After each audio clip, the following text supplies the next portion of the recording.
All right, let's jump right in. Imagine, just for a second, that you actually had the ability to subtly guide the decisions of the people around you. Convincing your boss, getting a buddy to agree with you, maybe even influencing a total stranger. Sounds kind of like a superpower, right? Well, it's not magic. Today, in this explainer, we're exploring the deeply hidden, honestly kind of uncomfortable corners of human behavior, what's commonly known as dark psychology. We're going to break down the exact psychological tactics used by powerful people, top marketers, and master negotiators all over the world. We'll be pulling directly from our source material to turn these complex mental maneuvers into really clear, easy-to-grasp concepts. So, seriously, have you ever felt like someone else was secretly controlling your decisions? It is a pretty heavy thought. But before we get into the nuts and bolts of how this actually works, let's set the stage. We are looking at these psychological mechanisms purely objectively. The goal here is to help you understand them, recognize them in the wild, and ultimately protect yourself from manipulation. These tactics are incredibly powerful, and honestly, understanding them is going to fundamentally change the way you view your everyday interactions. So, let's kick off our countdown with number 5, the illusion of choice. It's all about controlling the options. Look, we all have this deep psychological need to feel like we're the authors of our own destiny, right? If someone pushes you, your natural instinct is to pull away. So the totally wrong way to navigate this is by asking an open-ended question, something like, hey, let's go out. That just gives the other person complete freedom to flat out say no. But if you artificially limit the options, say you ask, hey, should we go to Pizza Hut or Domino's? Well, the whole game changes. You've just sneakily removed the option of staying home, and they probably didn't even notice. They feel totally in control because, hey, they're picking the pizza place. But in reality, you've completely boxed them into a scenario where the ultimate outcome, going out, was already decided by you. And this exact technique, giving the superficial illusion of choice, it is constantly used by massive brands, businesses, and politicians to quietly guide our behavior. All right, moving right along to number 4, the yes ladder technique. This one is all about building momentum. This tactic relies entirely on momentum. Think about it. If you need a massive favor from someone, hitting them with that huge request right out of the gate is pretty much a guaranteed recipe for rejection. The brain sees this massive commitment and just instantly puts up walls.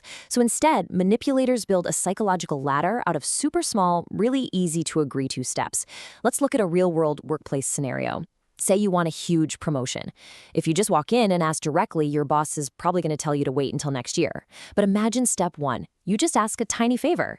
Hey, can I sit in on this client meeting just for the experience? They say yes. Step 2. Could I maybe take on these small extra project responsibilities? Boom, another yes. Step 3. Would it be all right if I attended this leadership workshop to brush up my skills? Yes again. By the time you finally reach step 4, asking for that actual promotion, you've completely rewired their immediate response pattern. Your boss has literally just said yes to you 3 or 4 times in a row. They've watched you incrementally build value. Psychologically, it becomes incredibly difficult for them to suddenly break that pattern of agreement and say no to the big request. Next up on the list, we hit number 3, the guilt trap. We're getting into some real emotional manipulation here. Now, this shifts our focus away from logical momentum and straight into raw emotional territory. The key thing to remember here is that humans aren't always logical creatures, right? We are deeply emotional. If you just walk up to a buddy and ask to borrow their car, 90% of people are instantly going to say no. I mean, it's a huge liability. But listen to how this shifts if you change the framing. What if you say, listen, I have always helped you out. I gave you 2,000 rupees last time you were in a bind, so can I borrow your car? Wow.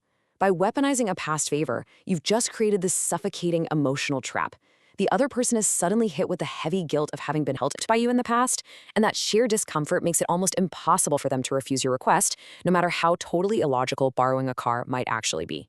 Okay, we are definitely entering slightly more alarming territory now with number 2, false memory planting, literally inserting fake facts. We all love to think of our memories as these perfect, objective video recordings of the past. But as cognitive psychology actually tells us, human memory is super malleable. It's inherently vulnerable and nowhere near as reliable as we think it is. In fact, calculated strategic repetition can literally alter a person's perception of reality. Just imagine a politician who's trying to boost a really weak public image. First up, during a rally speech, they boldly claim they created 5,000 jobs. Next, they escalate. In an official media statement, they claim they single-handedly improved the whole state's economic situation by 70%. And finally, they go on a tour of confident interviews, just repeating these completely fabricated facts with absolute certainty and super vivid detail. Why does this work? Well, the human brain is incredibly prone to something called the illusory truth effect. Basically, when we hear something repeated confidently across a bunch of different platforms, our brain just throws its hands up and starts accepting it as a factual memory. We don't even stop to fact check the data. The illusion literally just becomes our new reality.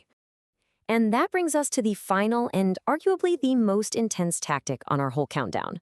Number 1, the power of silence. It's all about mastering quiet leverage. You know, we often make the mistake of thinking that the person doing all the talking in a room is the one holding all the power. But in reality, the absolute deepest psychological leverage belongs to the person who knows how to listen and who has truly mastered the strategic use of absolute, uninterrupted silence. We're talking about a deliberate pause that just instantly triggers fear, discomfort, and a ton of insecurity. See, as human beings, we have this deeply ingrained, basically biological urge to fill quiet voids. We absolutely hate dead air. It makes us squirm, it makes us anxious. So when you consciously make the choice to just remain quiet, you're effectively pushing all of that anxiety right onto the other person. You literally force them to start speaking just so they can relieve their own internal pressure. The really crucial part here is how you apply this in high-stress situations. Let's take a suspected theft, for example. If you use a direct accusation and just yell, "Did you steal it?" Well, you've given them a clear target to defend against. They're going to instantly deny it. But think about the silent pressure approach. What if you just calmly state, "I know everything"? And then you completely shut your mouth. Just silence. That prolonged silence that follows is absolutely agonizing for them. The suspect's imagination starts running wild. They start to panic, they start over-explaining just to fill the awful void. And very often they will completely accidentally incriminate themselves and confess, just crumbling under the sheer weight of their own anxiety. And hey, this isn't just for dramatic confrontations. It works incredibly well in high-stakes sales negotiations too. If you're gunning for a massive 30% discount, you do not just ask, "Hey, can I get a 30% discount?" They'll just say no, right? Instead, you state it as an absolute fact. You say, "I assume I'll be getting the 30% discount on this," and then you go completely silent. That silence puts a massive amount of psychological pressure on the salesperson.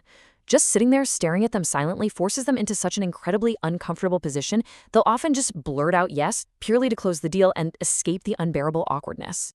You can actually even use this defensively if you're in a heated debate. So if your opponent is passionately arguing some point, your standard reaction is probably to argue right back. But the dark psychology approach? You just don't argue. Instead, you look them directly in the eyes, you offer a slight, totally silent smile, and you just wait. This absolute lack of expected resistance is incredibly disarming. Without a wall to push against, all of their momentum just collapses. You can literally sit there and watch them succumb to severe internal self-doubt, completely weakening their own argument just because you absolutely refuse to engage. The mechanics of human influence are endlessly fascinating, but they definitely require a really keen sense of awareness. By breaking down this source material in our explainer today, you now have the literal blueprint. So I'll leave you with the ultimate question. Now that you know the hidden mechanics behind the illusion of choice, the yes ladder, guilt traps, false memories, and the absolute crushing pressure of silence, what are you going to do with it? Will you use these tactics to manipulate others, or will you use this knowledge to protect yourself?